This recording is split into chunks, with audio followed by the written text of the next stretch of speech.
morning, guys. It is, wait for it, let me see if I can, it is 4:15. There's Eileen. There's me. We are headed to, I don't know if I should say where we're headed to. We're headed somewhere undisclosed to meet people undisclosed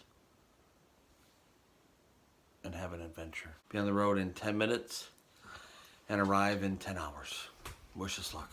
We are almost to Indiana, and I haven't really vlogged because I haven't really been awake. We did stop to get coffee. Like, Dana had coffee, but we ran out of creamer at home, so I didn't have coffee until like 5:30-ish, because it was the first place to stop and get coffee after leaving home.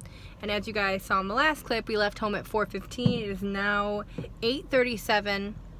And pretty much all of our travel has been navigating through Michigan.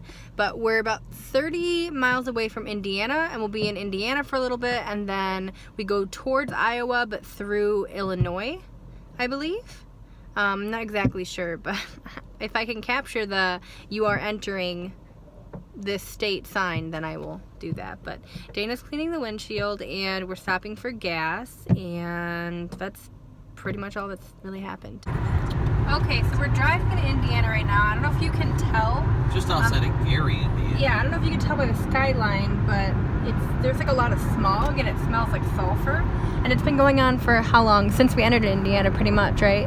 About 15 miles, maybe. Yeah. And it's literally like you're driving through a cloud of sulfur. Yeah, it's really strange. So I'm not sure what that's all about. Okay, so it picks up a little better now. We are officially in Illinois now, and you can totally see the smog. And it's been not only just a weird smell, but it's been visually very not aesthetically pleasing and sad. It's a lot of pollution. I'm not really sure what it is. Probably all that you're gonna see in Illinois. It's very farm-like. It's almost Kansas-esque. Yeah, kind of. And this is pretty much it. So we're still in the never-ending lands of Illinois. Also known as Flatland, USA. Yeah, so it smells like manure, and But there's no smog. No, but so I was like, I don't think that they're spreading it in the fields. I think there's like, you know, a big farm, something close by. Do you see anyone doing it? And then he like turns and he goes, yeah, actually, someone's right there doing it. And there's like a tractor out there doing some stuff, and I'm like, He's spraying manure. He's spraying manure. So we are officially in Missouri. Hi, St. Louis. Okay, so we just finished driving through St. Louis, and pretty impressive city. Obviously the arch is really beautiful. If we had time, or if we wanted to do it with traffic, I would have gotten out and actually taken good photographs. The city appears to be so large because it's so thriving. Like, every inch seems to be used. But we looked at the information to kind of figure out how big it is in proximity to other cities we've been to and deemed to be larger cities. So it is 315,000 so odd people in St. Louis, Missouri, and it's 66 square miles. It's about the same size as Washington, D.C. More population in D.C. has a higher population. Yeah, higher concentration of population, but it's at the same miles is about the same. Square miles. Yeah, D.C. is 68.7 square miles, so it's like 2 more miles bigger than St. Louis. That's kind of cool. Just some fun facts we looked up. Anyway, we're continuing to drive. It's about 74 miles to the park we are going to.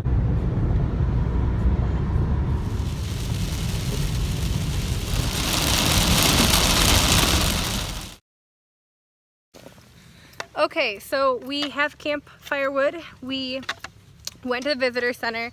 We parked our car at our campsite, and it has stopped raining, thank goodness. Yep. Behind me is a giant rock formation, which is pretty awesome. Yeah, and there's like, you can't see them, but there's flowers hanging out of the cliffside. It's pretty neat. I didn't bring my camera with me on this little hike we're doing because it's still so damp, and I'm so worried that it could start raining again, because it shows 30% rain until like 7 p.m.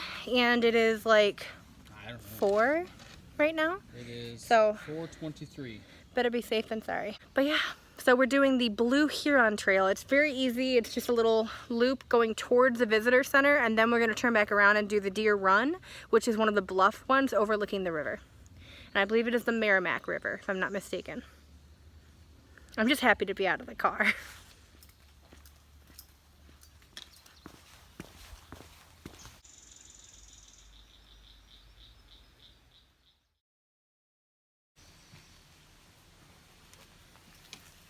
like it used to be like a little observatory. I don't know, like Kind a of hard to little know. office or an observatory or... Yeah, it's kind of like castle shaped. No, nothing indicates it was a house or anything. You want to go down in there? Into the hole? No, Yeah. not really. Me neither. The watercolor here reminds me of the cenote in Mexico. It's beautiful turquoise. You can tell that it's being filtered through limestone. Definitely a high amount of iron in the ground based on like the red rock color and then this beautiful crystalline blue color of the water. So this is ridiculously beautiful. Dana's up there on the bridge. There's a little trail and there's no sign saying not to go on this trail, so I'm on the trail. Here's a little hole to the cave. You can see down there a bit. Yeah, you know, like... Which is nice, because it's literally the best thing about hiking where there's caves. You get to just stand in the cave and it's natural AC. As you saw that last section, sweet guy who works here on a little golf cart and he keeps finding us along this trail. So that ruin we are in, he said used to be a mill where they would grind grain and corn. And also they had like a small hotel here. And like we suspected, that hole that Dana was looking into is the original entrance to the cave. And they later drilled down to be able to have a safe entrance they could regulate underneath the visitor center, which is pretty typical for any fracture caves. You'll find that the visitor center is on top of them. But yeah. I think that's it for this So, trail. We yeah. can probably turn around. Yeah, we can turn Go around back. and go to that bluff And, trail.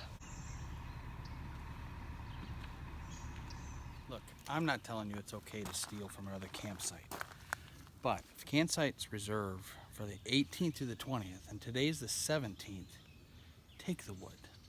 All right, we are now going to set up our tent or we hike the other trail.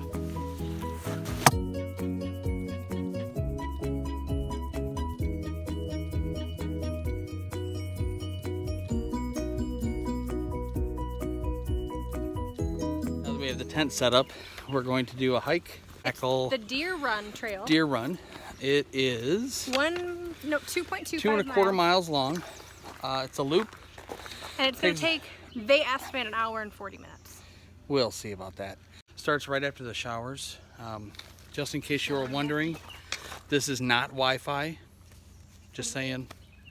Means shower. So we're on the first bluff. It took us, what, 10 minutes?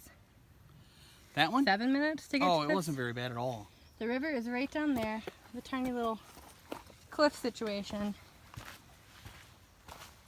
But it's kind of cool to see the perspective, and again, the watercolor is really nice. See, it's super narrow. Goes down a little bit. I think Dana said he read that it's only 10% elevation gain. Yeah. So it feels really treacherous, but the humidity is taking effect for sure. For sure reminds us of Kentucky though, huh? Yeah. So much. Woo! Water break and like 10th break to breathe. I commend Happy Trails hiking because right now we are beer-bellied hikers and it feels like it. It's tough. But we're almost done with the trail. And in our defense, this trail is rated, has taken about an hour and 40 minutes. Yeah. We've been on it for only an hour. We're going pretty quick. We're not going almost super done. leisurely. We gotta work off these beer bellies. Yeah. And I don't Let's go get a mind beer. I don't mind showing the struggles because it's real. Not everyone can just jump on the trail after so long, and Michigan Trail's the ones by our house. They're very linear. There really isn't an elevation gain, and it's not as humid, especially right now. Like spring kind of just hit a couple weeks ago. Here we saw on the map that there was another cave entrance to the Cathedral Cave, and we have located it. Seems Cave like every entrance. time we're on one of these weird hikes that I say this, that reminds me of Jurassic Park, like in the paddock. Oh yeah, when he Where you like go in, there's the electrical boards and all Absolutely. that stuff. It's like that kind of feel to it out here in the jungle. Agreed. It's hard to smell out of a bottle. Let me move it around a little. I actually smell like berries. Did you smell that? Like apple or berry? Like it definitely has a fruity, crisp. You didn't sniff it? He just wanted to fish, guys.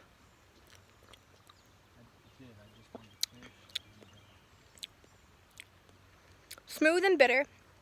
Hits you in the back of the palate. It's not fruity, even though it has a fruity scent to it. It's kind of dry.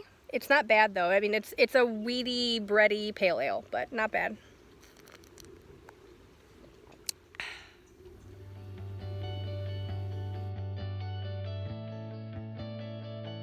Are you getting a fish? You got a fish. Is it a sunfish? Yep, look at him. Good. He's not big, but he's pretty. He's a cute little guy. He was fun for you to pull. You got excited as hell when you caught that. But yeah, I'm like, I caught a fish. I'm not sure, guys, if the camera's picking up, and it's kind of hard to tell. This dark right here, moving my finger so it refocuses, that is a very large trout. You can kind of see it swimming. So Dana's trying to target it right now with his bobber, but I'm not sure it'll be too... Yeah, it doesn't even seem interested at all in his bobber. He's just using like a topwater, like fly fishing spider. So Dana is done fishing. I'm almost done with my beer. He always finishes before me, so his beer's been gone. And we were talking about how it's actually a really, really good beer for it being a lower ABV and it being a pale ale.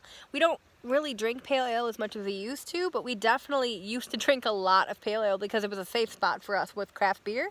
So it's nice to go back to that once in a while. But this one has a little bit of a kick, and as it warms, because again, drinking it slow, grapefruit flavor comes out. So it definitely does have some fruit flavors, but only when it kind of like gets to that proper temperature for you to taste everything on your palate, which I like to drink it really cold, but to get all the flavors, it's got to be a little warmer. So I do taste grapefruit now, but we're going to pack up, head up to the campsite, and start a fire.